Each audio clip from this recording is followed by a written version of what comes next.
Hello. How are you? Hey. Hey, how's things? Yeah, on the other side. Right. No copy. How are you today? I don't want mine. Me or Yeah. oh, I'm good. Just tired. Oh. I'm sad I missed the Frozen conversation last night. Yeah. And you talked a bit about musicals too, which are yes. things that I enjoy. Oh, So, yeah. So tell me what your thoughts on Frozen. I really enjoyed the second movie. Like a lot of people were a bit like, nah, about it for some reason. But I really enjoyed enjoyed the story. I thought the story was super cute.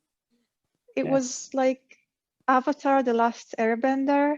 Oh, I haven't seen that. But with princesses. I don't know. It's a good TV show. Okay, I've heard it actually. Hello. Yeah. Because I saw the film. This is years ago, and I can't No, remember it what the was film a was like. bad film. I It's thought good that you don't remember. Yeah.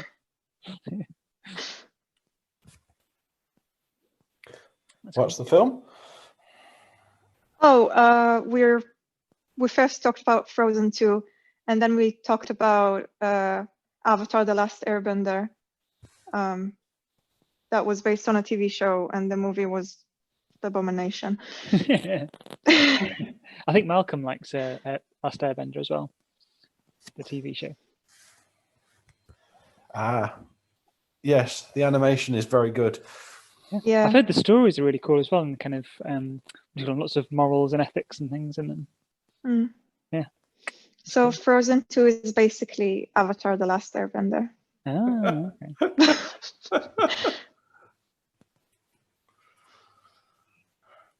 What is it they say? There's only 4 or 5 plots in the world, and variations. Yep, here you go. So, how was your day? Your can be anyone. Good? Yeah, all good. Yeah, been quite busy, but yeah, all good. Had pizza. Oh, yay, pizza. Yay for pizza, definitely. Yeah. What have you been up to, Michael? Keeping you busy? Oh, busy at work, but let's have a think about fun things that I've been up to. So I had a nice little catch up with a friend last night. That was sweet. So she called me about 7:30. So that was just lovely to have a chat with her. She's over in Freiburg. One of my other Freiburg friend. I have 2 Freiburg friends. Which is bizarre. Yeah. Sounds like reasons to visit. Definitely, yeah. I'd love to. Yeah. As soon as we're allowed. So Southwest Germany, near the Black Forest. Oh, okay. Cool. It looks beautiful. So she's saying she's off for hikes around the mountains and swimming in the lake and all that. It just sounds lovely. Yeah. I have a bit cold. But, yeah. Because I know, Black Forest fusion happens there. So that's what most people on the call will probably know it from. Yeah. How about you, what have you been up to? How are you, Michael? Oh, all right.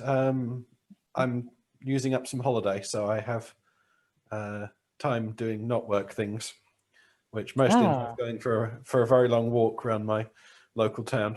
Yeah. How's that been? It was a lovely day today. Gorgeous blue skies. Yeah, that sounds lovely. Yeah. So where did you get to? Where in your local town? I live in Huntingdon, which is just outside Cambridge. And lovely. There's a lovely village called Godmanchester, which is very nearby, so I can walk from one to the other.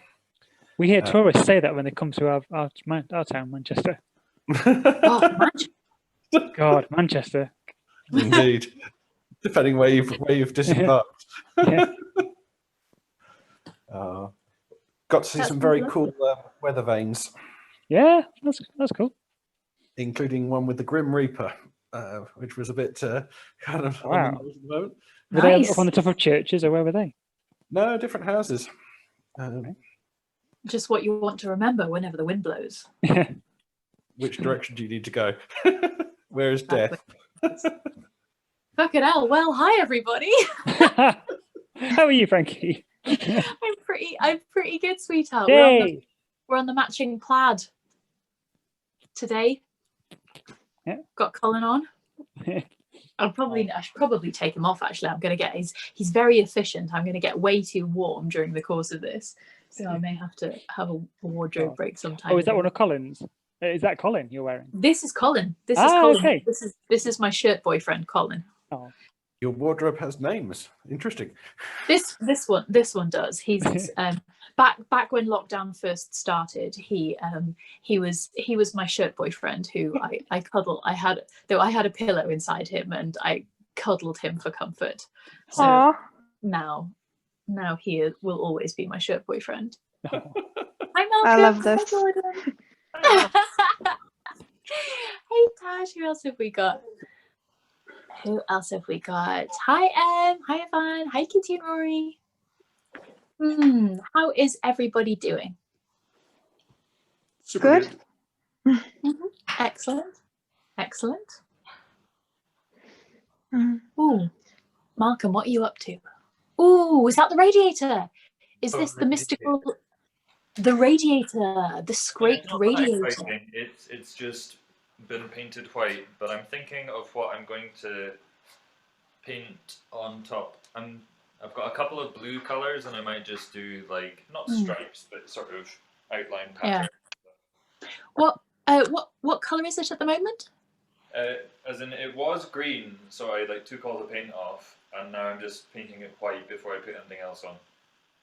I just wanted to hear you say white again. Yeah. It's so nice. That's fine.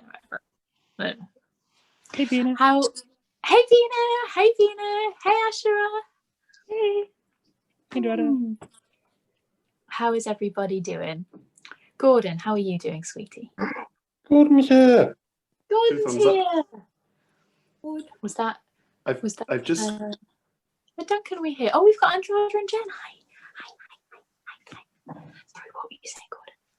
I was saying I've just spent a pleasant evening being murdered by my friends over and over again.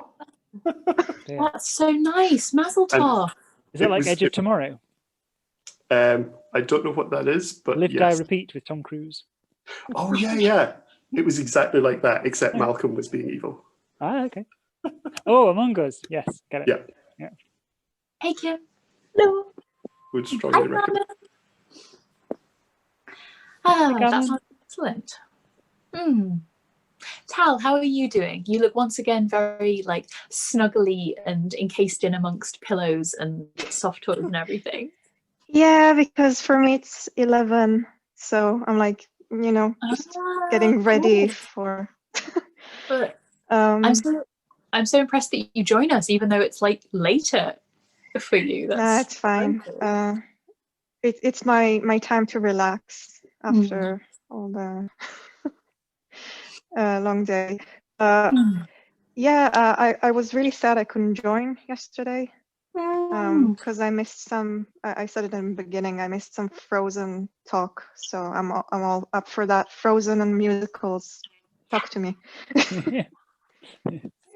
And actually, I just realized that I adore the way you arrange the books in the back according to color. I don't know how I just clocked it, and not I didn't realize that before. Oh my but god! I adore this. God, I hadn't even noticed that. That is a total fluke. What are the odds?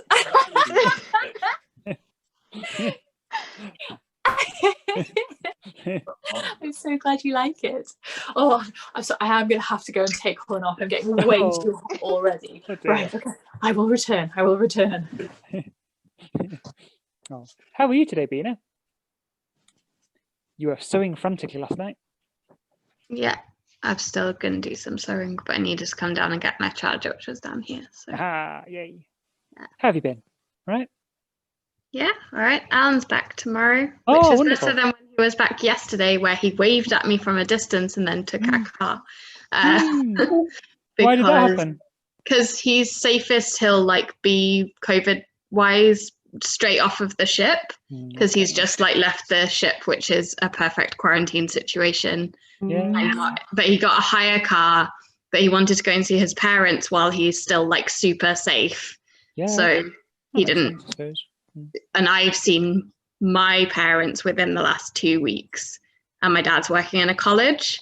So like, although we've got no reason to think any of us have COVID, Alan's gone, he's spending a couple of days with his folks while he's really safe before he comes back tomorrow. But when he gets back tomorrow, he's home forever. Oh, yay! That's wonderful. Congratulations! That's very exciting. Hey, Lisa. Hi, Martin. I have no idea why my human-sized condom still hasn't taken off as a protective measure for social bubbling. Oh, for COVID. Yeah. It's like, aren't condoms normally meant to be human-sized?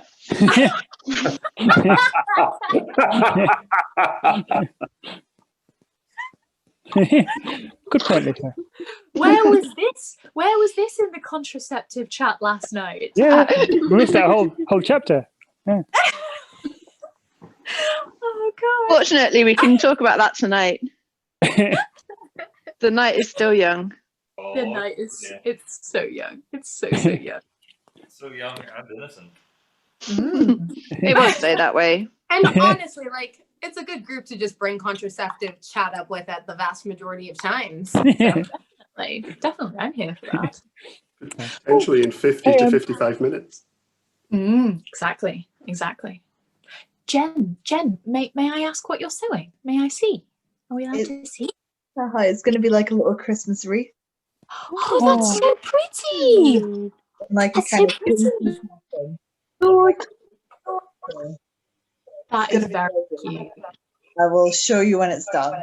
Yes, please. That would be lovely. I'm always here for the crafty and creative storytime show and tell. Oh, am I echoing? Fire. A little bit, yeah. Maybe. It's like we get 5 Frankies. It's great. Who knows? Well, shout up if it happens. How are we doing for time? So, hi, Katie. I haven't said hello to your face yet. Hi, Katie. Hi, Nicholas.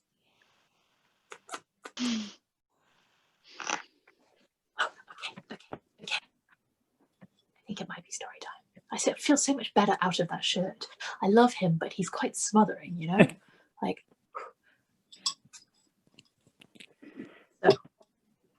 so.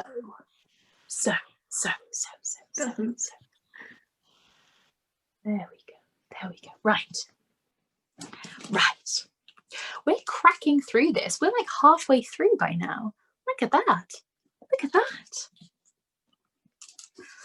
I mean, if you don't fancy it, we don't even have to do it tonight. You know, if you want a night off, we could just not. We could. Shut up and read the story, Frankie. I'm just joshing with you. Okay. Now, are you sitting comfortably? Then I'll begin.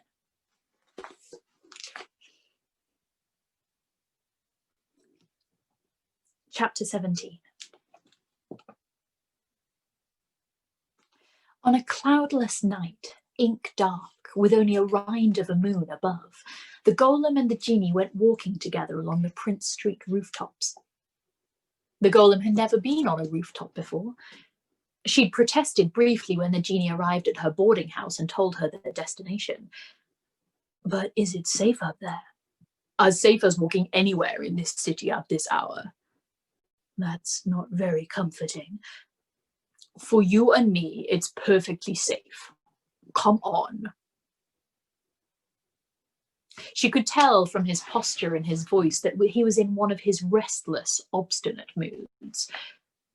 Reluctantly, she fell in next to him, deciding that if she found it dangerous, she'd make him turn around. She followed him up the back staircase. Emerging onto the high, tar-papered expanse of a tenement rooftop, she realised he'd gotten the better of her. The scene was far too fascinating to leave. The rooftops were like a hidden thoroughfare, bustling with nighttime traffic. Men, women, and children came and went, running errands, passing information, or simply heading home. Working men in greased overalls held parliament around the rims of ash barrels, their faces red and flickering. Boys idled in corners, eyes alert. The golem caught the sense of borders being guarded, but the Djinni, it seemed, was a familiar face. Mostly their doubts were directed at herself, a strange woman, tall and clean and primly dressed. Some of the younger boys took her for a social worker and hid in the shadows. The golem began to realise that if she knew which route to take, she could walk the entire Lower East Side without once touching the ground. Many rooftops stretched for an entire block, divided only by the low walls that marked where the tenements met each other. Where one building was taller than another, rope ladders hung between the roofs.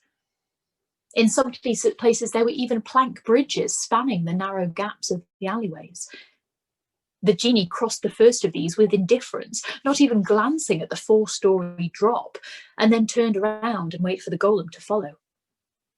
Thankfully, the bridge proved thick and sturdy enough for her to cross without fear. He raised his eyebrows, impressed, and she shook her head at him. She wasn't sure which was more irritating, his thinking the feat might be beyond her, or her own folly at rising to his bait. They were navigating a crowded passage when a shout turned all heads. A man was tearing towards them across the rooftops, pursued by a uniformed policeman. The policeman was quick, but his quarry was quicker, faulting ledges and barrels like a horse at a steeplechase. All stepped aside as the man raced past. He jumped the bridge and ran to the stairwell door, wrenched it open, and disappeared. The policeman huffed to a stop near them, clearly not relishing the thought of following the man down into the darkened tenement. Sourly, he glanced about at the spectators, all of whom found their attention drawn elsewhere. Then he noticed the Djinni and smiled, touching the brim of his cap in jest. "Well, it's the Sultan. Good evening to you." "Officer Farrelly," the Djinni replied. "You're getting slow in your old age, Farrelly," said a grizzled, drunken-looking man who sat slumped against the wall nearby. "Quick enough for the likes of you, Scotty." "Go on then, bring me in. I could do with a hot meal." The officer ignored this, nodded to the company, and began to trudge back the way he'd come. "Hey, Sultan," said the man called Scotty. "Who's your lady friend?" His rheumy eyes went to the golem, and without waiting for a reply, he said, "Now, missy, if your friend here is the Sultan, I suppose that makes you a sultana." And he wheezed with laughter as they continued on their way. They walked until they found what the Djinni was looking for, a particular well-placed rooftop with a tall water tower at its corner. To discourage climbers, the tower's ladder ended about 6 feet off the ground. The Djinni jumped, caught the bottom rung easily, and pulled himself up, hand over hand, landing on a broad ledge that ringed the tower at its middle. He leaned over the railing. "Are you coming?" "If I don't, you'll say I haven't the nerve, and if I do, I'm only encouraging you." He laughed. "Come up anyway. You'll like the view." Looking around to make sure no one was watching, the golem jumped and caught the ladder. She felt ridiculous with her skirt billowing out beneath her, but it was an easy climb, and soon she joined the Djinni on the ledge. He was right. The view was beautiful. The rooftops lapped each other into the distance like an illuminated spread of playing cards. Beyond them, just visible, the Hudson was a black band dividing the harbour lights from the glow of the farther shore. She pointed to the river. "That's where I came ashore, I think. Or farther south. I can't tell." He shook his head. "Walking across the bottom of the river. I can barely think it, much less do it." "No doubt you would have escaped some other way." At that he grinned. "Oh, no doubt." A cold, steady breeze was whipping her hair about her face, carrying the smells of coal dust and river silt, the smoke of 1,000 chimneys. She watched the Djinni roll a cigarette, touch its end and inhale. "That policeman," she said. "Do you know him?" "Only by name. The police leave me alone, and I do likewise." "They call you the Sultan." "I can't say I encouraged it, but it's no less my true name than Ahmad." A bitter note had crept into his voice. The issue was newly painful for some reason. "And now you have another name as well, though I think the man meant it as a joke, and I'm not sure why." "A sultana is a queen, but also a kind of raisin," she said. The Djinni snorted. "A raisin?" "We use them at the bakery." He laughed and then leaned back and regarded her. "Can I ask you a question?" She raised an eyebrow. "Certainly." "You have such amazing abilities. Doesn't it gall you to spend your days baking loaves of bread?" "Should it? Is baking bread less worthy than other work?" "No, but I wouldn't call it suited to your talents." "I'm very good at it," she said. "Chava, I'm no doubt you're the best baker in the city, but you can do so much more. Why spend all day making bread when you can lift more than a man's weight and walk along the bottom of a river?" "And how would I use these abilities without calling attention to myself? Would you have me at a construction pit hauling blocks of stone? Or should I license myself as a tugboat?" "All right, you have a point. But what about seeing others' fears and desires? That's a more subtle talent and might be worth a lot of money." "Never," she said flatly. "I would never take advantage like that." "Why not? You'd make an excellent fortune teller or even a confidence woman. I know a dozen shops on the Bowery that would." "Absolutely not." Only then did she see the smile hidden at the corner of his mouth. "You're teasing me," she said. "Of course I'm teasing. You'd make a terrible confidence woman. You'd warn off all the marks." "I'll take that as a compliment. Besides, I like my job. It suits me." He leaned on the railing, propped his chin in his hand. She wondered if he knew how human he looked. "And if you could do whatever you wanted without worrying about staying hidden, would you still work at a bakery?" "I don't know," she said. "Perhaps, I suppose. But I can't do whatever I want, so why dwell on it? It'll only make me angry." "And you'd rather blinker your own thoughts than be angry?" "As usual, you put it in the worst way possible, but yes." "Why not be angry? It's a pure, honest reaction." She shook her head, trying to decide how best to explain. "Let me tell you a story," she said. "I stole something once, on the day I came to New York." And she laid out the tale. The starving boy, the man with Knish, the shouting crowd. "I didn't know what to do. I only knew that they were furious. They wanted me to pay. I took it all in, and then I wasn't there anymore." She frowned, remembering. "I was standing outside myself, watching. I was calm. I didn't feel anything. But I knew that something awful was about to happen and that I would be the one to do it. I was only a few days old. I didn't know how to control myself." "And what happened?" "In the end, nothing. The rabbi rescued me and paid for the man's Knish. I came back to myself. But if he hadn't been there, I don't like to think about it." "But nothing happened," the Djinni said. "And you have more control now. You said so yourself." "Yes, but is it enough? All I know is that I must never hurt another person. Never. I'll destroy myself first if I have to. She hadn't meant to say it. But now that it was out, she was glad. Let him see how strongly she felt, how much this mattered. You can't mean that. He seemed horrified. Chava, you can't. I mean it absolutely. What, at the first sign of anger? A man bumps into you on the street and you destroy yourself? She shook her head. No, none of your what ifs. I won't argue about this. They stood in tense silence. I imagined you to be indestructible, he said. I think I am, almost. His eyes went to her neck, and she realized that she had, without thinking, reached for her locket. Quickly, she dropped her hand.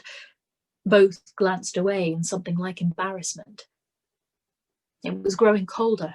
The wind had picked up.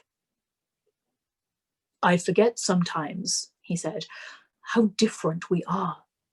I would never talk of destroying myself. It would feel too much like giving up. She wanted to ask, and there's nothing you'd give yourself up for? But perhaps that was going too far, prying too deep. One of his hands was twisting idly at the cuff at his wrist. She could see its outline through the fabric of his shirt sleeve. Does it hurt? She asked. He looked down, surprised. No, he said, not physically. May I see? He paused a moment. Was he ashamed to show her? Then he shrugged and rolled up his sleeve. She peered at the cuff in the dim light. The wide metal band fit close to his skin as though it had been made to measure. It was crafted in 2 half circles held together by 2 hinges. One hinge was thick and solid. The other one was much thinner and fastened with a slender, almost decorative pin. The pin's head was flat and round like a coin.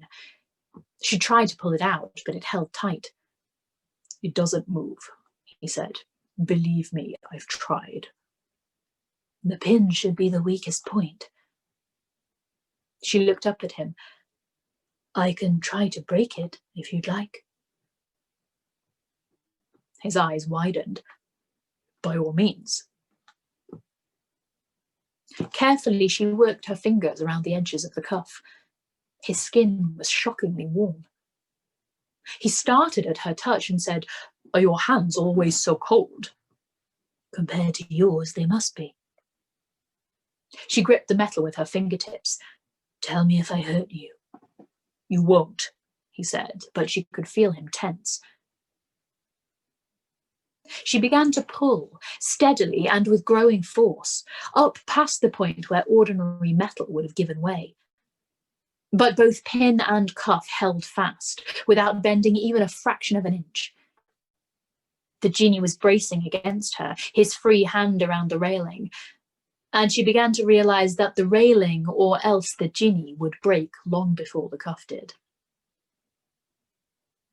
She slackened and stopped, looked up into his face, saw the hope there fade away. I'm sorry, she said. His dark eyes stared, unseeing and unguarded. But then he pulled his hand from hers and turned away. I doubt any amount of strength would do it, he said. But thank you for trying. He busied himself with rolling another cigarette. It's getting late, he said. I expect you will be wanting to go back soon. Yes, she murmured. Together they walked back across the rooftops, past men eating early breakfasts of bread and beer, past young boys curled up together under blankets, past Scotty asleep against his wall. Near her boarding house, they found a fire escape and descended, navigating splintered and missing steps. In the alley, they said their usual goodbyes. She glanced back as she rounded the corner and was surprised to find him still there, gazing after her, as though deeply perplexed. A tall man with a shining face, the strangest and most familiar of the city's sights.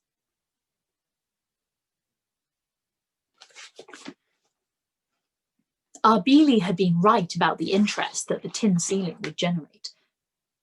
Word had spread through the neighbourhood that Arbeli's Bedouin apprentice was creating a bizarre metal sculpture and meant to hang it in Malouf's new lobby. The little shop grew crowded with visitors. The Djinni was less than thrilled with the constant interruptions and soon abandoned all attempts at politeness. Eventually, Arbeli closed the shop to all but their paying customers. The one person granted an exception was young Matthew Munsef. The boy had begun spending his after-school hours in the shop, watching the Djinni as he worked. Against all expectations, the Djinni seemed to genuinely take to Matthew, perhaps helped by the boy's habitual silence. Occasionally, the Djinni assigned him minor tasks and errands, which freed him up to use his hands while Matthew wasn't watching. For these services, the Djinni paid the boy in pennies, the occasional nickel, and, when he was feeling indulgent, small tin animals rendered out of scrap. In that first frenzy of the ceiling's construction, the Djinni had thought to be done in 4 days, 5 at the most, but reality proved far different. Never before had he worked to such demanding specifications.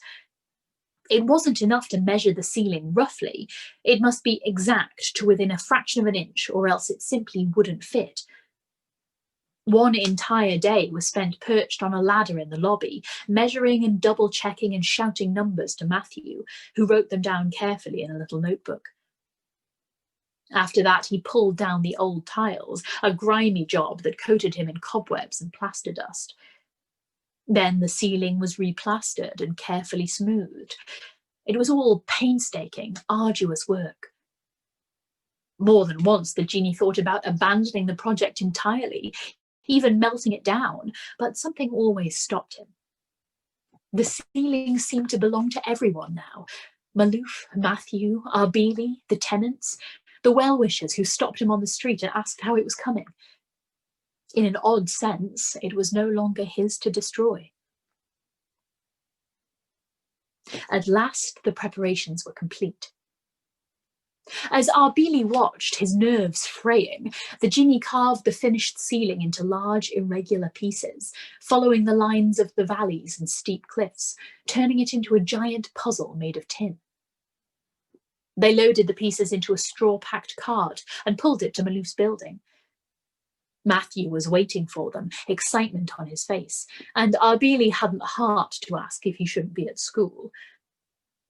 Soon Malouf arrived as well. The Djinni was surprised to see the landlord roll up his sleeves and prepare to lend a hand. It took almost the whole day to install the ceiling. The difficult part came in holding the pieces steady enough to nail in place. In the end, it required the Djinni, Arbeli and Malouf each on their own ladders, with much repositioning and arguing and displays of temper. Every time someone wanted to pass through the lobby, 2 of the ladders would have to come down, leaving the Djinni to hold up the half-attached piece. As the day wore on, more and more people gathered to watch them work. Even Matthew's mother came down, taking the stairs slowly, one hand on the banister. Apparently her health was no better. At last, the Djinni foot drove the final nail home to the spontaneous thunder of applause. For half an hour, he shook hands with what felt like every Syrian in New York. Afterward, they all milled about, gazing up at the ceiling. Many laughed and stretched their hands into the air as if trying to touch the mountains. A few older residents grumbled of vertigo and went upstairs to supper. The children spun about with upturned faces and crashed into their parents' legs. Finally, one by one, they all drifted away until Arbeli and the Djinni were left alone. All at once, the Djinni felt drained to his depths. It was over. Finished. He looked up at his masterpiece, trying to decide what he'd accomplished. Everyone adores it, Abili said next to him. It's only a matter of time before you have your own shop. Then he noticed the expression on the Djinni's face. What's the matter? My palace, the Djinni said. It isn't there. Abili glanced around quickly, but they were alone. You could still put it in, he said quietly. Call it a stroke of artistic whimsy or what have you. You don't understand, the Djinni said. I did it deliberately. It's only fitting that you can't see it, that they can't see it. But I should see it. It should be there. He gestured to a spot near the centre of the ceiling, just beyond that ridge. The valley looks empty without it. Something came together in Abili's mind. You mean this is a map? Of course it's a map. What did you think it was? I don't know. A work of imagination, I suppose. He looked up at it with new appreciation. And it's accurate?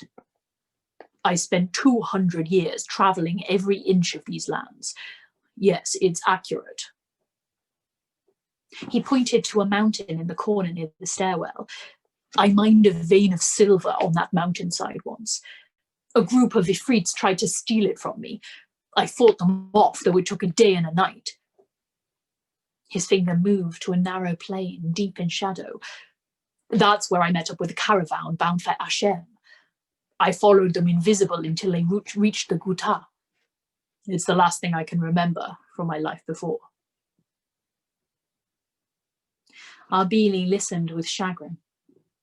He'd hoped that the Djinni would have found some solace by now.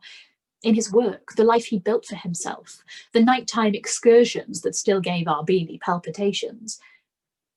But how could that replace the life he'd led for centuries? He put a hand on his partner's shoulder. Come on, my friend, Abili said. Let's go open a bottle of Arak and drink to your success. The Djinni consented to be led outside into the falling night.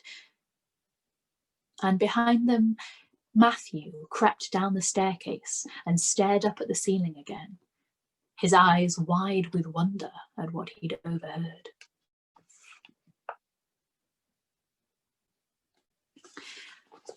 Passover approached, and the daily offerings at Radzin's bakery began to change. From braided breads to flat matzahs, rugelach to macarons. But even with the Passover selections and wholesale orders, business at the bakery turned woefully thin. Since Mr. Radzin didn't like his employees to appear idle, they had to work as slowly as they could, stretching each task to near absurd lengths. For the Golem, it was like moving through glue. Minor annoyances magnified themselves. The jangling bell over the door, the shuffling and coughing of the customers. Their thoughts rang out in the silence, hopelessly monotonous and self-absorbed. After days like this, the long nights were a relief and a torture both. She was thrilled to be alone, but her accumulated tension had nowhere to go. She would have tried quiet exercises. Once, casting about from boredom, she'd spent an hour lifting her desk above her head like a circus strongman. But she needed all her time for sewing. Anna had let it slip to the customers that the Golem was an expert seamstress, and now the Golem was inundated with repairs. She kept the damaged clothing in a teetering stack in the corner until her landlady complained that it was impossible to clean around. And besides, Hava dear, this is a respectable board house, not a sweatshop. She apologised and stuffed the clothing in her armoire. She sewed as quickly as possible, irked by the monotony. Why on earth couldn't men keep their trousers whole? Why were they constantly losing their buttons? One night, in the slow hours before dawn, a stray thought snuck into her mind. The Djinni was right. These occupations weren't enough to hold her interest, not for the long years that her clay body promised. Go away, she muttered, and forced her thoughts elsewhere. It was all his fault, of course. She'd been content enough before. Now she was turning as moody as he. She was wallowing in these preoccupations at the bakery and trying to ignore Mrs. Radson's small talk with a customer, when a burst of pure panic drove all other voices aside. Anna was standing stock still at her table, her face white as wax. She put down her rolling pin and walked to the back room as casually as she could. But the bakery's low chatter couldn't mask the sound of her vomiting in the water closet. She emerged a few minutes later and went back to work as though nothing had happened. But the Golem knew the truth of it, for the girl's thoughts were a jumbled torment. Oh God, there's no doubt now. What if the Radsons heard? What will Irving say? What am I going to do? And all the rest of that day, Anna proved that she might have had true success as an actress, for she chattered and smiled as though all was well, with no outward clue to the terrified din in her head.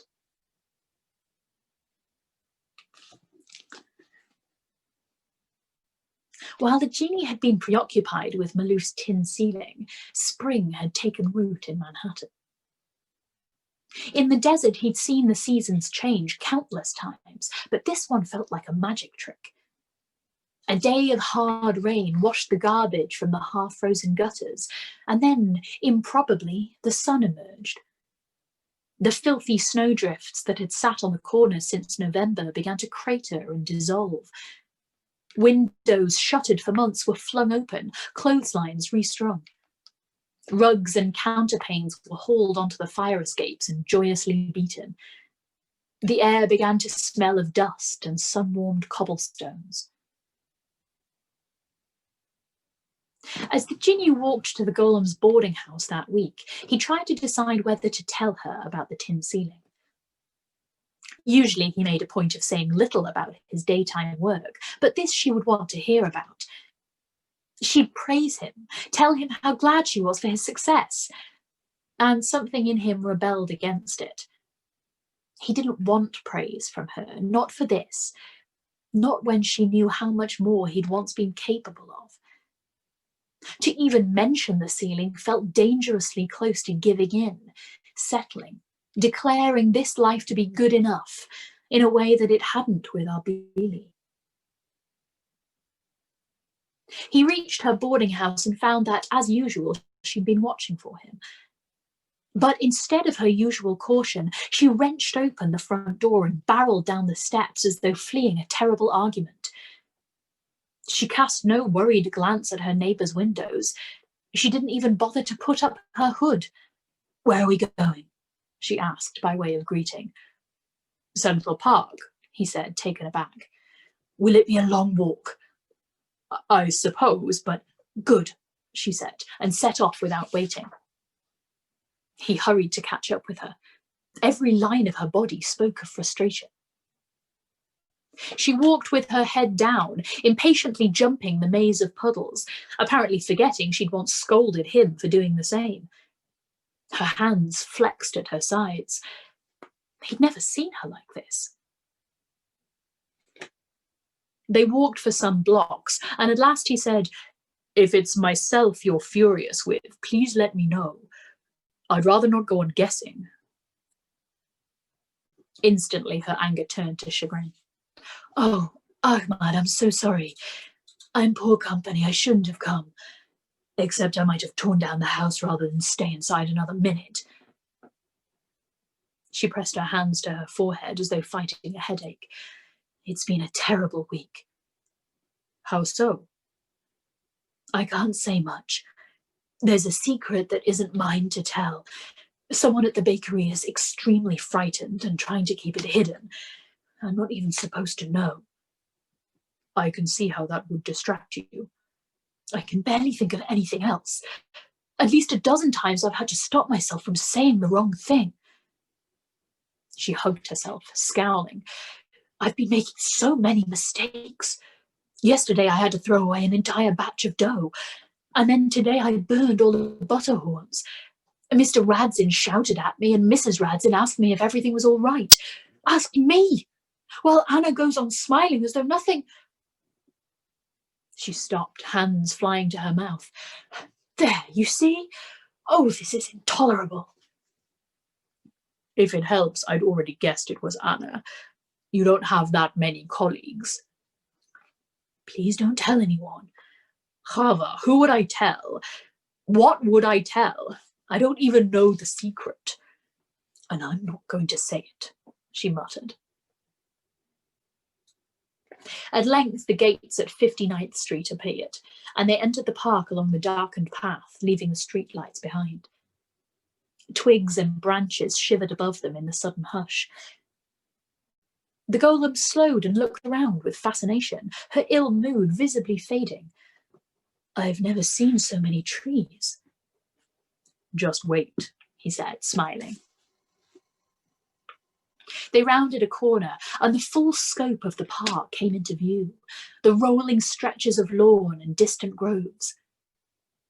She turned around as she walked, trying to see the whole panorama at once. It's enormous, and so quiet. She put her hands over her ears and uncovered them again, as though to make sure her hearing hadn't deserted her. Is it always like this? At night it is. During the day it's full of people. I never would have thought the city could be hiding this. How far does it go? I'm not sure. It would take weeks to explore properly. Months, perhaps. They walked north towards Sheep Meadow. He'd hoped to take her off the main carriage drive, but the lawn had thawed to a swamp and the smaller paths were submerged. The sheep were nowhere to be seen. He supposed they'd been stabled somewhere less muddy. I feel different here, the golem said suddenly. How so? I don't know. She shivered lightly once, then again. He frowned. Are you all right? Yes, I'm fine. But her voice was distracted, as though she were listening for something far away. They left the carriage drive and descended the steps to Bethesda Terrace. The fountain had been stilled for the evening. Coins lay scattered at the bottom of the basin, dark and perfect circles. The water was so transparent that it seemed an illusion. The golem looked up at the winged statue. She's beautiful. Who is she? She's called the Angel of the Waters, the Djinni said, recalling that first conversation with Sophia. How long had it been since he'd seen her last? He remembered the locked door, the draped furniture, and felt a vague unease. The golem said, I read about angels once, in one of the rabbi's books.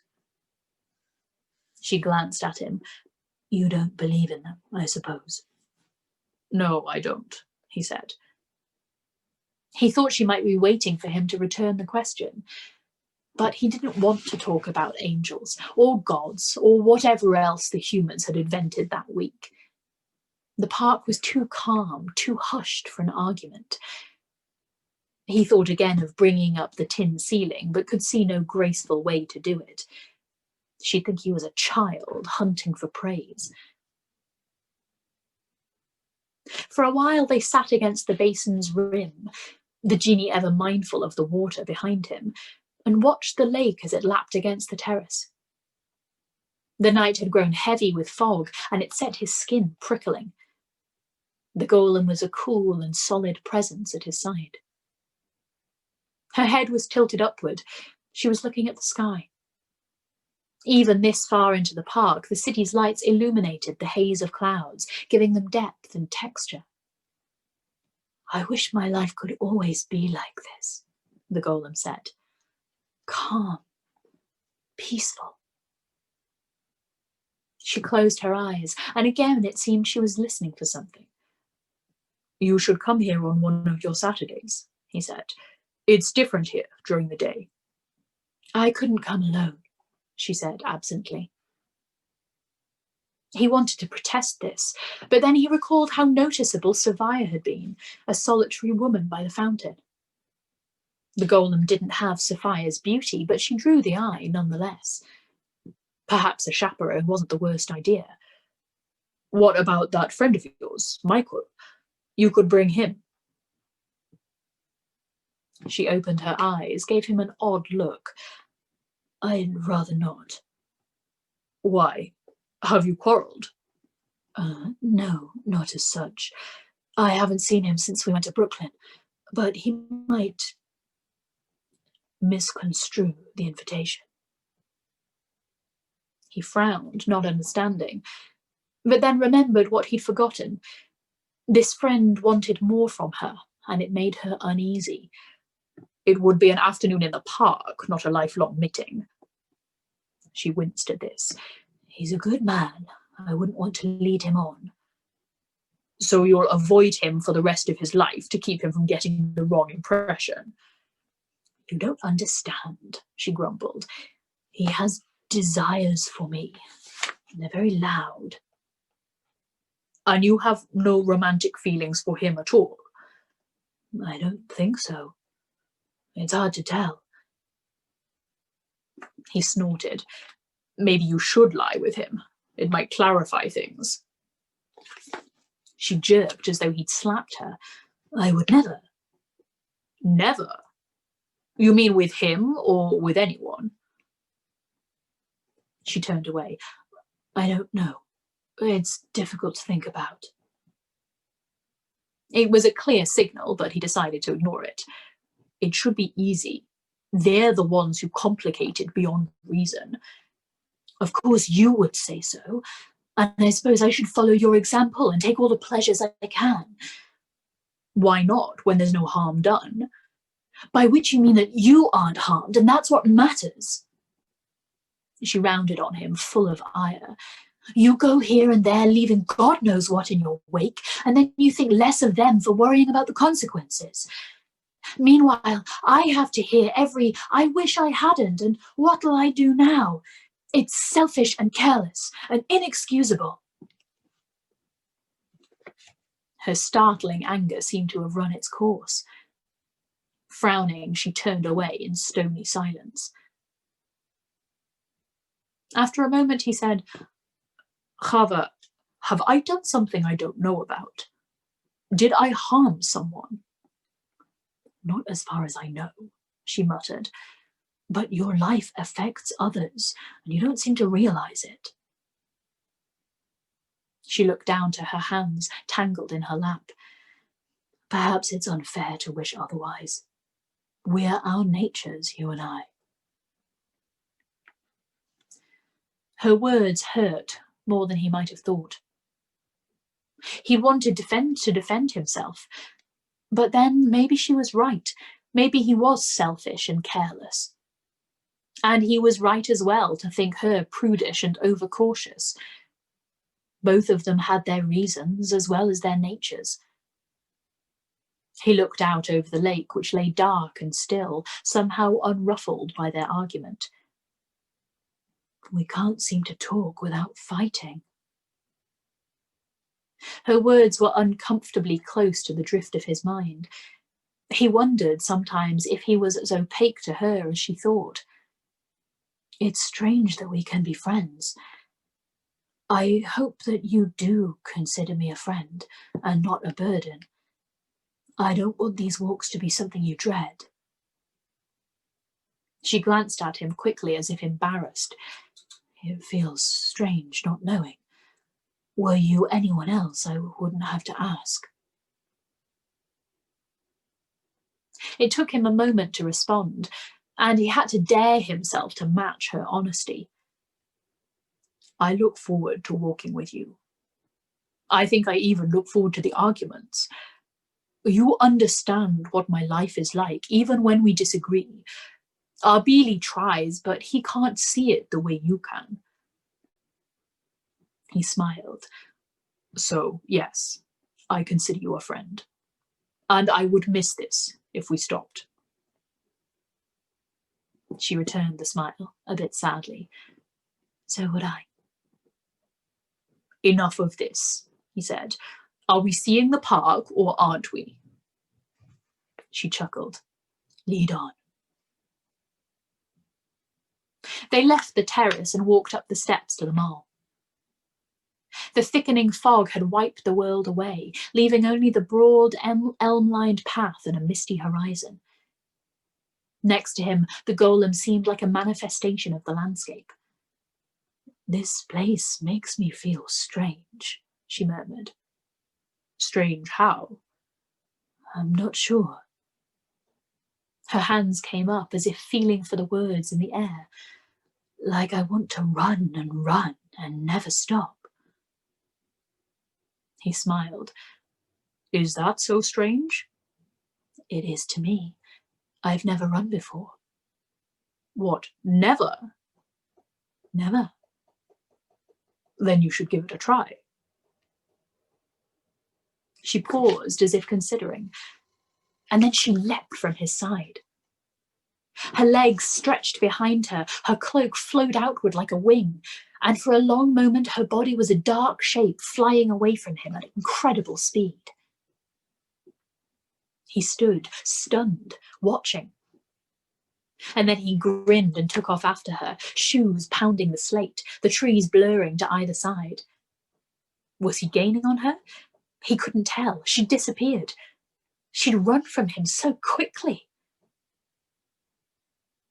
A copse of trees loomed up out of the fog. It was the end of the mall. He slowed, came to a stop, looked around. Where was she? Chava? Come see. She was in the middle of the copse, crouching low over something. He stepped across the low fence and sank up to his ankles in cold mud. Cringing, he picked his way over to her. Look, she said. A thick shoot had poked its way through the mud. At its crown was a knot of petals tightly furled. He looked around and saw smaller shoots scattered here and there, the first flowers of spring. You could see this from the path. She shook her head. I knew it was here. The ground is waking. He watched as she pressed her hand into the mud. Her hand vanished, then her wrist. For a wild moment, he thought she might sink in entirely. He wanted to pull her away to keep her from disappearing. But then she sat back and gazed down at the mess of her skirt and shoes, her mud-spattered cloak. Oh, look what I've done, she murmured. She stood up, becoming again her brisk and businesslike self. What time is it? Together they made their way back to solid ground. His shoes were ruined. He took them off and thumped them on a tree. Next to him, the golem tried to brush the mud from her cloak. They glanced at each other, smiled quickly and looked away, like children who'd been caught at something. They took the carriage road south again, and soon they were through the gates and back in the world of granite and concrete. The farther they got from the park, the more the golem seemed to lose her strange energy. She frowned at her muddy boots and muttered that she'd have to wash out her cloak. By the time they reached Broadway, she seemed as likely to run for sheer pleasure as to sprout wings and fly. In fact, it was he who was still held by an unreal daze. The familiar streets seemed full of new details. The scrollwork on the lampposts, the carved ornaments above the doorways. He felt as though something inside him was about to break open or fall apart. In what seemed no time at all, they were in the alley beside her boarding house. We'll go back again when it's warmer, he said. She smiled. I'd like that. Thank you. She took his hand and squeezed it tightly, her cool fingers around his. And then, as always, she was gone, and he was left to walk home alone, through streets still hung with morning mist.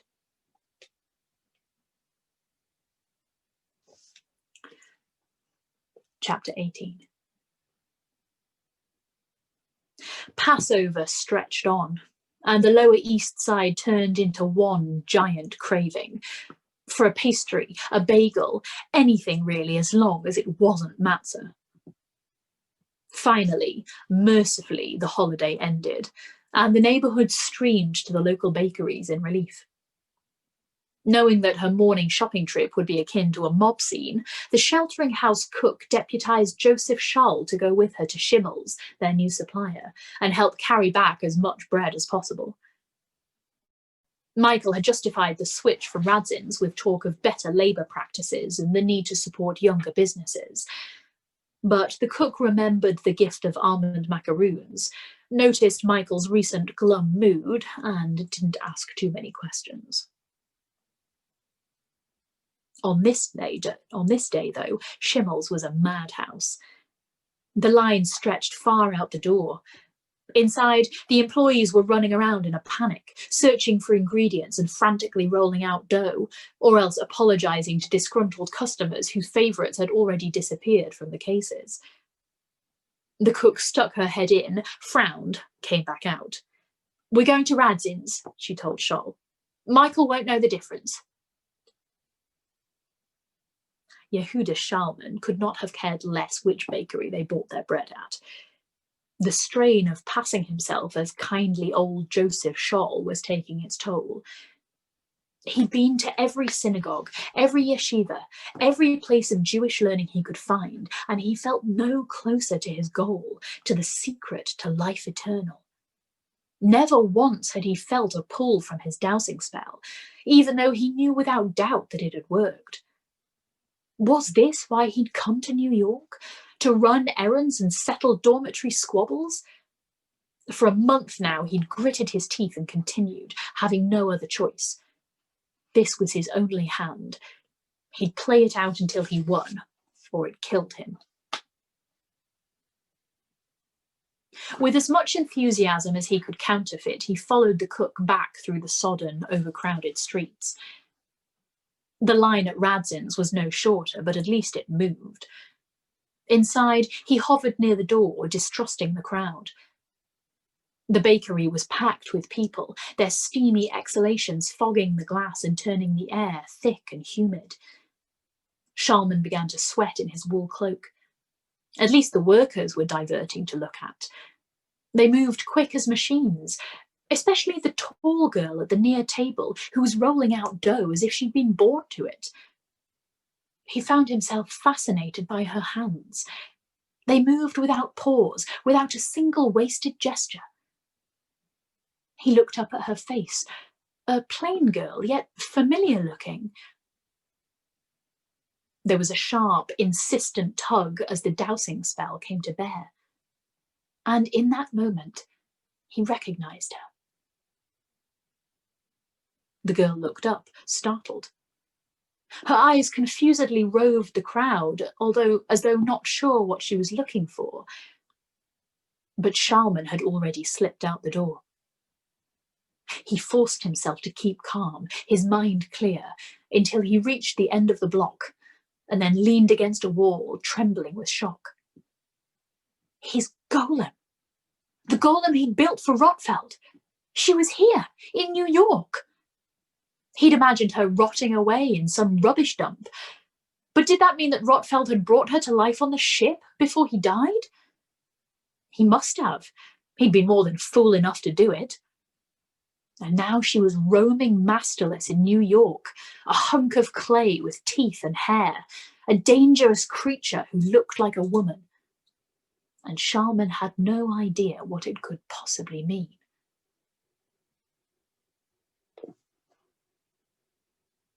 It lasted only the briefest of moments. A sense that someone had seen her, seen to the heart of her, and been afraid. But in that next instance, they were only the customers, their desires for rye bread and rugula. Still, she stood listening with all her senses until Mrs. Radzin shot her a strange look. "Chava, are you all right?" "Yes, I'm fine. I thought I heard someone call my name." She smiled quickly and then bent back over her work, wondering. Occasionally someone would wander in off the street with an unquiet mind, from drink or illness or misfortune. Perhaps it was one of these, someone who'd arrived at the right answer for the wrong reasons. Or else she'd been working too quickly and had been noticed. In any case, there was nothing she could do about it, not with a line out the door and 6 sheets of cookies in the oven.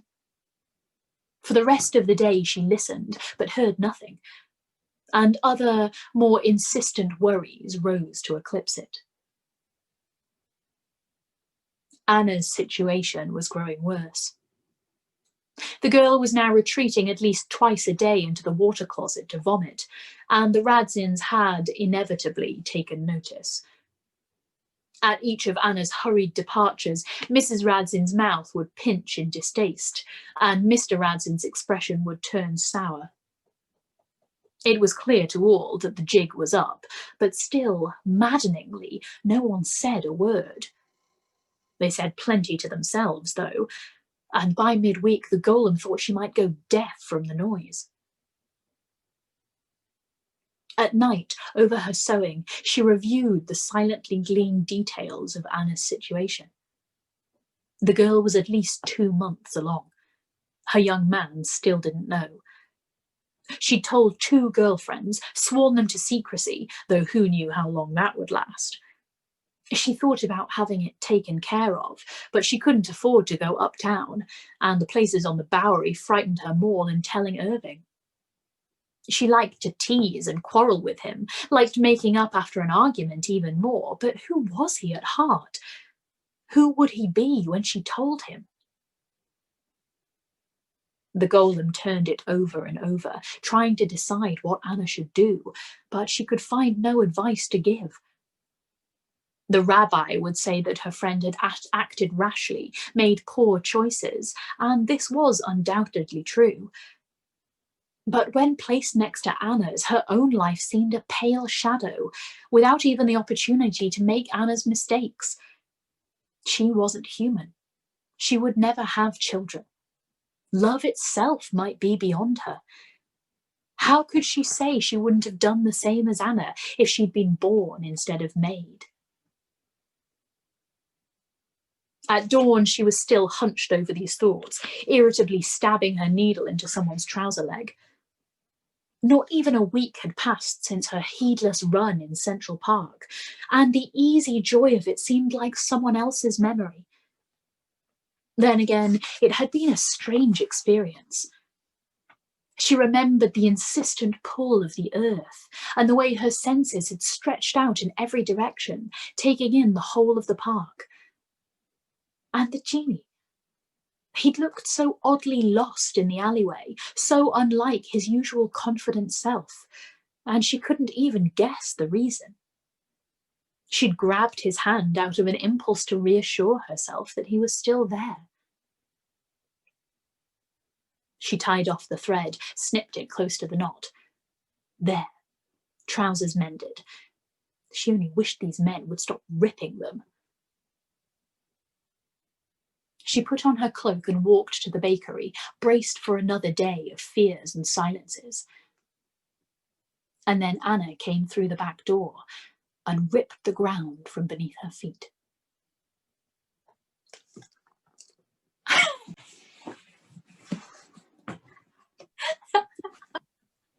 Mid-chapter shenanigans. Well. Just too cruel. Oh.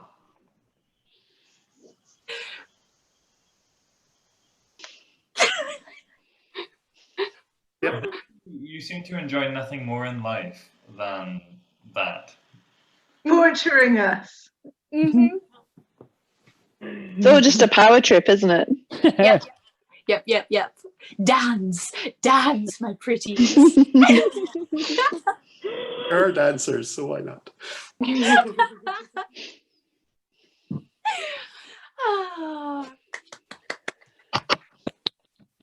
How exciting. How Yeah. exciting. A little bit scary that Mr. Rabbi's come back. Jesus. That was terrifying. Do we have notes, Gordon? Yeah, Gordon, do you have notes? I've got half a book's worth of notes. This is amazing. I mean, the main thing is that Anna should, of course, have been using a human condom because, you know, not a Djinni one, which is fireproof.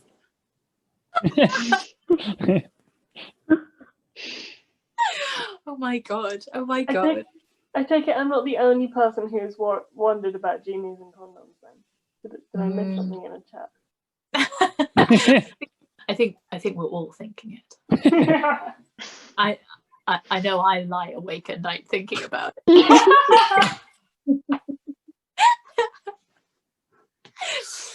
Oh, okay. So, well, should we say goodbye to the catch-up crew, and then we could maybe have some Gordon notes? How would you feel about that, Gordon? Yeah. How? Okay. Do we have any advice for the catch-up crew tonight? I know we had the growler advice last night. So I actually am going to be the catch-up crew tonight. I dropped out for the entire reading because I missed yesterday and I haven't caught up yet. Oh. So I'm going to be saying goodbye to myself here. So you're like Malcolm? Was it Malcolm? On Tuesday, I think it was. On Tuesday. I like people saying hello to themselves in the catch-up crew. That is good. Duncan's background is the best background. Oh, let me see it. Let me swipe. Let me find you. I'm here. Let me find you, Duncan. There you are. Yeah. See, I get this reference now. I didn't get it the other night because I was like painfully not up to date with the news. But probably a good state to be in, to be honest. The only bit of news you wanted is Trump's on his way out. I've been, I was clued into what was happening by more sort of politically savvy and currently up to date people, and I was like, ha, I get it now. Now I get it. Very funny. Michael, I'm so glad. Also, hi Michael, have you been here the whole time, or did you sneak in halfway through? No, I stuck in about 5 or 10 minutes ago. Oh, you sneaky what's it? Are you caught up? Are you in for this book, or are you just here for the after chat? I'm really just here for the company. I like seeing all your smiling faces. I will come back for the next book. You here, have one of these. Okay, should we say goodbye to the catch-up crew? Catch-up crew. Goodbye. Yeah, what he said.